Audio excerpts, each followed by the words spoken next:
வணக்கம் students. Next நம்ம என்ன பார்க்க போகிறோன்னா, ஒரு நெட்வொர்க் கொடுத்துருவாங்க, சர்க்யூட் டயக்ராம் கொடுத்துருவாங்க. அந்த நெட்வொர்க்கில் இருந்து எப்படி ஒரு ஓரியன்டட் கிராஃப் மேக் பண்ணுறது, ஓரியன்டட் கிராஃப்னா டைரக்ஷன்ஸ் உள்ள கிராஃபை எப்படி மேக் பண்ணுறது, அதிலிருந்து எப்படி கம்ப்ளீட் இன்சிடென்ஸ் மேட்ரிக்ஸ் கண்டுபிடிக்கிறது, இந்த மேட்ரிக்ஸ்லேருந்து எப்படி ரெடியூஸ்டு இன்சிடென்ஸ் மேட்ரிக்ஸ் கண்டுபிடிக்கிறதுன்னு ஸ்டெப் பை ஸ்டெப்பாக உங்களுக்கு சொல்லித்தரேன், கவனிங்க. For the network shown in a figure, உங்களுக்கு இந்த மாதிரி ஒரு நெட்வொர்க் கொடுத்துருவாங்க.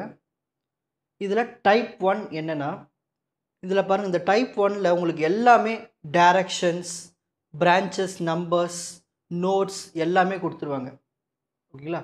கொடுத்துட்டாங்கன்னா நம்ம டைரெக்டாக சால்வ் பண்ணலாம். அப்படி கொடுக்கலன்னா நம்ம தான் என்னென்ன நோட்ஸுன்னு மார்க் பண்ணிவிட்டு சால்வ் பண்ணணும். ஓகேங்களா? அது டைப் 2ல் நான் உங்களுக்கு சொல்லித்தரேன். ஃபஸ்ட்டு டைப் 1ல் இது கவனிச்சிருங்க. சரி, இப்போ கவனிங்க, இந்த சர்க்யூட்டில் பாருங்கள், எங்கெல்லாம் பொட்டென்ஷியல் சோர்ஸ் இருக்குது. V1 இங்கே ஒரு பொட்டென்ஷியல் சோர்ஸ் இருக்குது, V2 இங்கே ஒரு பொட்டென்ஷியல் சோர்ஸ் இருக்குது.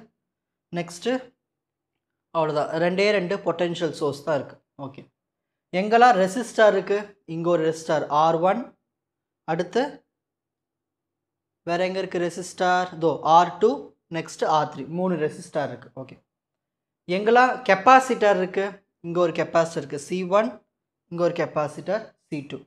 எங்கெல்லாம் இண்டக்டார் இருக்குது L1, L2, L3. ஸோ 3 இண்டக்டார் இருக்குது. ஓகேங்களா? சரி, இதுதான் சர்க்யூட்டில் இருக்கிற எலமெண்ட்ஸ். இப்போ ஒரு நெட்வொர்க்லேருந்து நம்ம ஒரு ஓரியன்டட் கிராஃப் வரையணும்னா முதல்ல நம்ம என்ன பண்ணணும்னா, இதில் எங்கேயாவது பொட்டென்ஷியல் சோர்ஸ்லாம் இருக்குதான்னு பார்க்கணும். இங்கே ஒரு பொட்டென்ஷியல் சோர்ஸ் இருக்குது, இங்கே ஒரு பொட்டென்ஷியல் சோர்ஸ் இருக்குது. இதை ஷார்ட் பண்ணிடணும். ஓகேங்களா? இதை என்ன பண்ணிடணும், ஷார்ட் பண்ணிடணும்.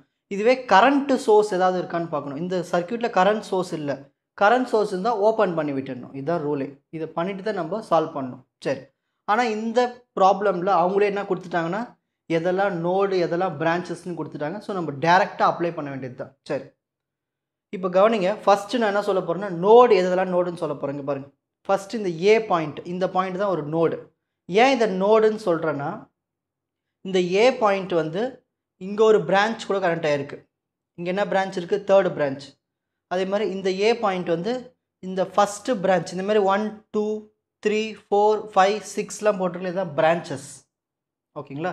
ஒரு பிரான்ச்னா என்னதுன்னா, இப்போது இங்கே பாருங்கள், இங்கே ஒரு ஏ இருக்குது, இங்கே ஒரு பி இருக்குது. ரெண்டு நோடுக்கு இடையில் நம்மளுக்கு இங்கே ஒரு எலமெண்ட் இருக்குது. ஸோ அதை நம்ம பிரான்ச்சுன்னு சொல்லலாம். ஓகேங்களா? அப்போ இது செகண்ட் பிரான்ச்.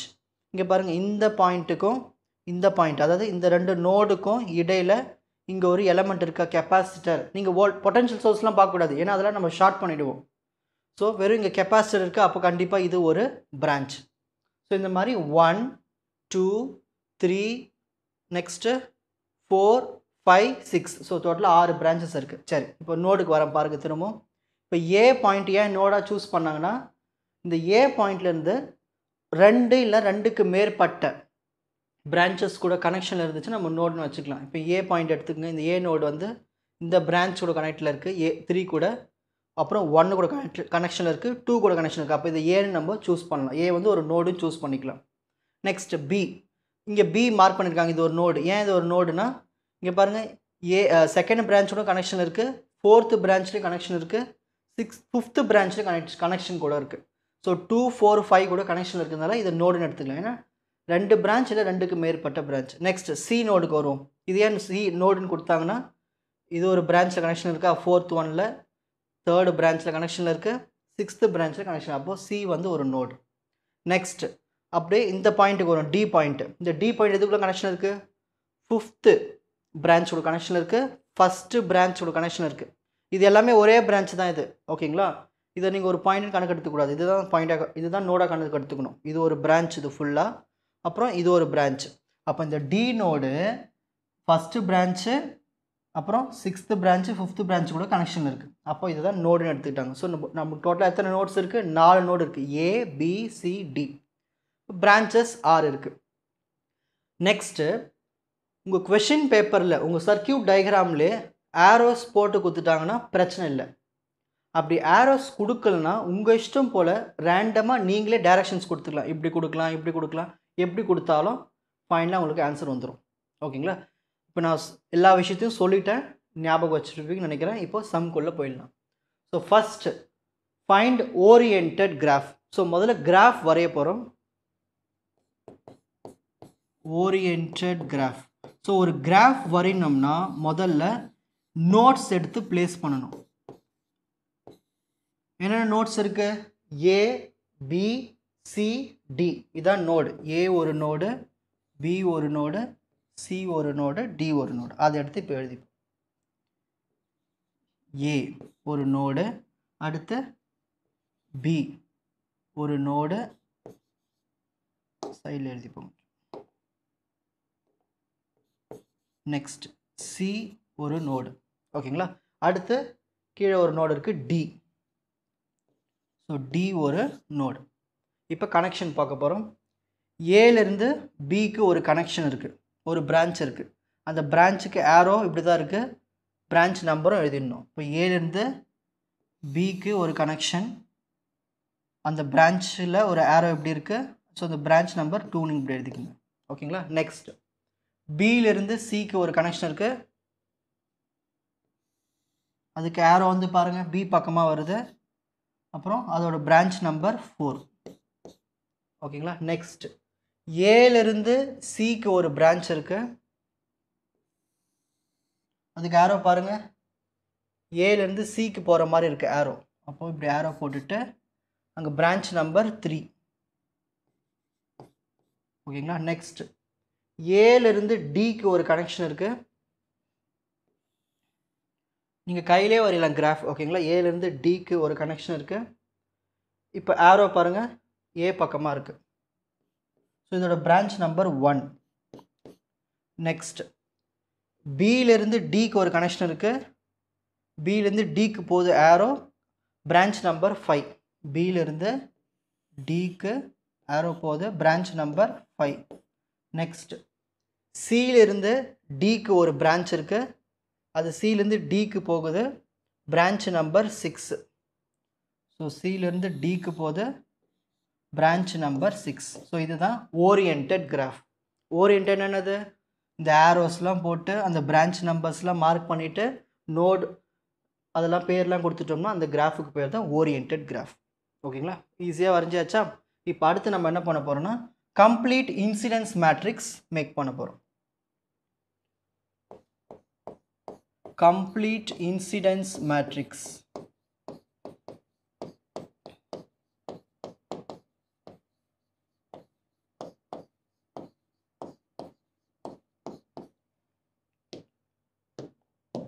ஒரு கம்ப்ளீட் இன்சிடென்ஸ் மேட்ரிக்ஸ்க்கு நம்மளுக்கு என்ன வேணும்னா ஃபஸ்ட்டு நோடு என்ன வேணும்? நோட்ஸ் வேணும். என்ன நோடு இருக்குது? ஏ, பி, சி, டி. ஓகேங்களா? நெக்ஸ்ட் அடுத்து என்னென்ன பிரான்ச்சஸ் இருக்குது? 1, 2, 3, 4, 5, 6. இதுதான் பிரான்ச்சஸ். இது ஒரு மேட்ரிக்ஸ் ஃபார்மேட்டில் எழுதிக்கணும். ஓகேங்களா? Notes, branches. ஸோ இந்த பக்கம் இருக்கிறது பிரான்ச்சஸ்.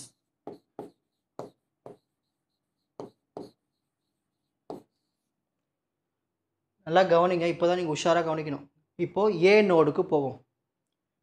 டயக்ராமில் ஏ நோடுக்கு போவோம். இதுதான் ஏ நோடு.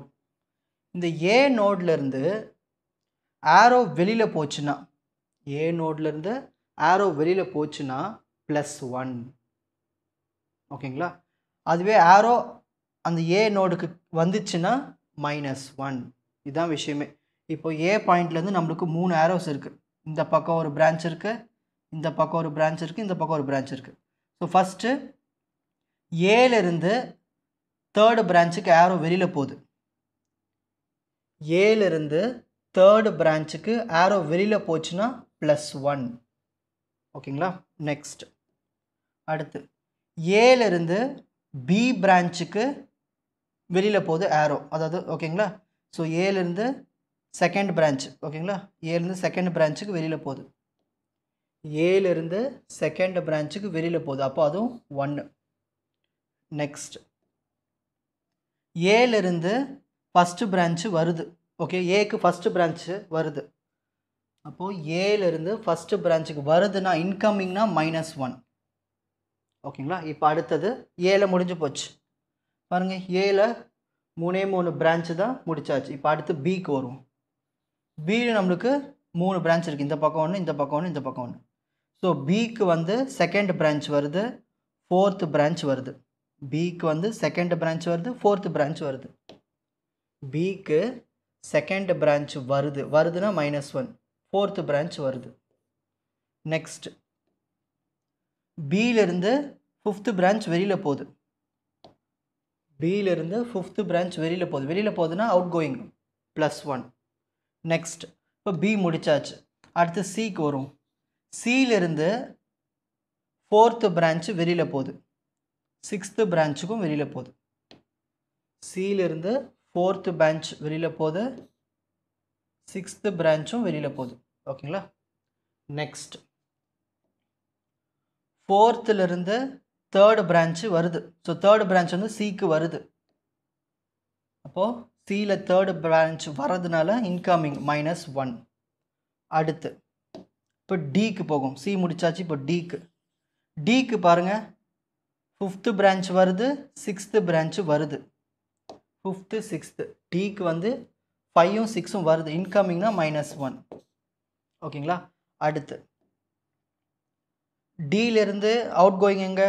ஃபஸ்ட்டு பிரான்ச் தான் வெளியில் போகுது. ஸோ டியிலேருந்து ஃபஸ்ட்டு பிரான்ச் தான் வெளியில் போகுது. வெளியில் போச்சுன்னா +1. ஓகேங்களா? இப்போது ஃபில் பண்ணது இடம்லாம் காலியாக இருக்குங்க, அந்த இடத்துல 0 போட்டுக்கணும். 0 0 0 0 0 0 0 0 0 0 0 0. இதுதான் கம்ப்ளீட் இன்சிடென்ஸ் மேட்ரிக்ஸ். சரி, நான் உங்களுக்கு ஒரு ட்ரிக்கு சொல்கிறேன். இப்போ நீங்கள் இதை எழுதிட்டிங்களா, இது கரெக்டாக தப்பா இல்லைன்னு எப்படி கண்டுபிடிக்கலான்னா, இந்த காலம் வைஸ் இருக்குங்களே, இந்த காலம் பாருங்கள். இங்கே -1 இருக்குது, +1 இருக்குது. ஆட் பண்ணனாவும் 0. இந்த 1 -1 ஆட் பண்ணால் 0. இந்த 1 -1 ஆட் பண்ணால் 0. இந்த -1 1 ஆட் பண்ணால் 0.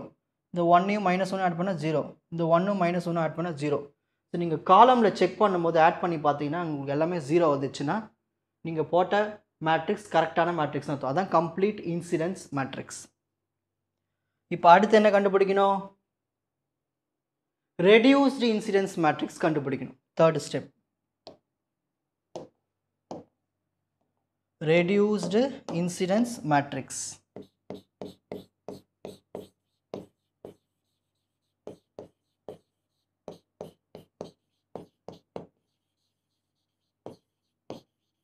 இந்த reduced incidence matrixக்கு என்ன பண்ணணும்னா ரொம்ப சிம்பிள். ஒரே ஒரு ரோவை மட்டும் ரிமூவ் பண்ணிடுங்க. இந்த லாஸ்ட்டாக இருக்குல்ல ரோ, அந்த ரோவை ரிமூவ் பண்ணிட்டீங்கன்னா அதுக்கு பேர் தான் reduced incidence matrix. இதுக்கு இந்த கம்ப்ளீட் இன்சிடென்ஸ் மேட்ரிக்ஸ்க்கு நம்ம ஒரு பேர் வச்சுப்போம், let P is equal to வச்சுப்போம். ஓகேங்களா? இப்போ ரெடியூஸ்டு இன்சிடென்ட் மேட்ரிக்ஸ்க்கு லெட் Qன்னு வச்சுப்போம். இப்போ இதை ரெடியூஸ் பண்ணிடலாமா? ரெடியூஸ் பண்ண நம்மளுக்கு எப்படி வரும் பாருங்கள்.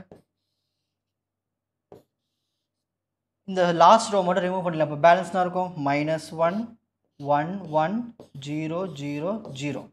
அடுத்து 0 -1 0 -1 1 0. அடுத்து 0 0 -1 1 0 1. அவ்வளோதான், ஓவர். இங்கே வேணால் இங்கே சைடில் எழுதிக்கலாம் A B C. ஏன்னா ஒரு ரோவே ரிமூவ் பண்ணிட்டேன். ஓகேங்களா? மேலே பிரான்ச் வந்து 1 2 3 4 5 6. உங்கள் அண்டர்ஸ்டாண்டிங்காக தான் இந்த ABCD 1 2 3 4 5 6லாம் எழுதுனா நீங்கள் எக்ஸாமில் எழுதாமலே சால்வ் பண்ணலாம். ஓகேங்களா? இப்போது ஸ்க்ரீன்ஷாட் டைம்.